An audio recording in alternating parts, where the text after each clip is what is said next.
Toutes les grandes histoires sont marquées par de grands héros, des protagonistes dont on suit les aventures. Mais toutes les grandes histoires sont aussi marquées par des antagonistes, le fameux méchant de l'histoire. Mais qu'est-ce qu'un bon antagoniste? Avant de répondre à cette question, déjà, qu'est-ce qu'un antagoniste? Sous quelles conditions remplit-il son rôle? Un antagoniste amène du conflit au sein de l'histoire. Il s'oppose au protagoniste par un système de valeurs ou des actions différentes et le pousse à avancer en l'obligeant à affronter des obstacles, à se surpasser et à se remettre en question jusqu'à atteindre son objectif. Au cinéma comme en littérature, l'antagoniste est tout simplement celui qui s'oppose au personnage principal. Alors, mettons plusieurs choses au clair.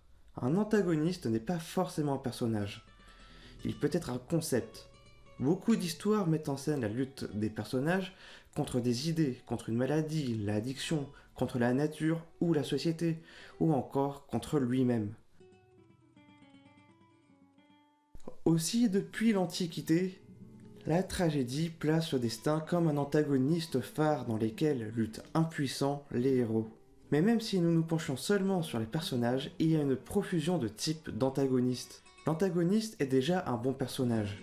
Il est caractérisé, a une histoire, des souffrances à soigner et un potentiel émotionnel auprès du public.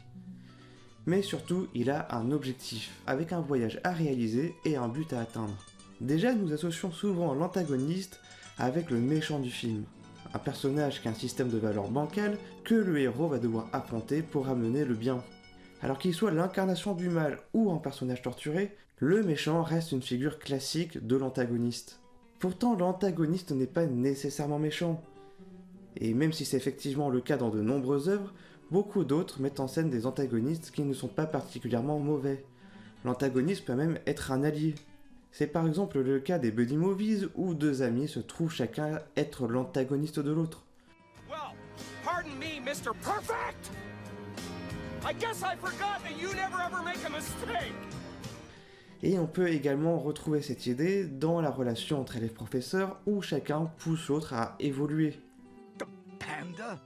Master, that panda is not the Dragon Warrior. He wasn't even meant to be here. It was an accident. Ce rapprochement entre antagonisme et méchant induit souvent à se méprendre sur le véritable antagoniste d'un film.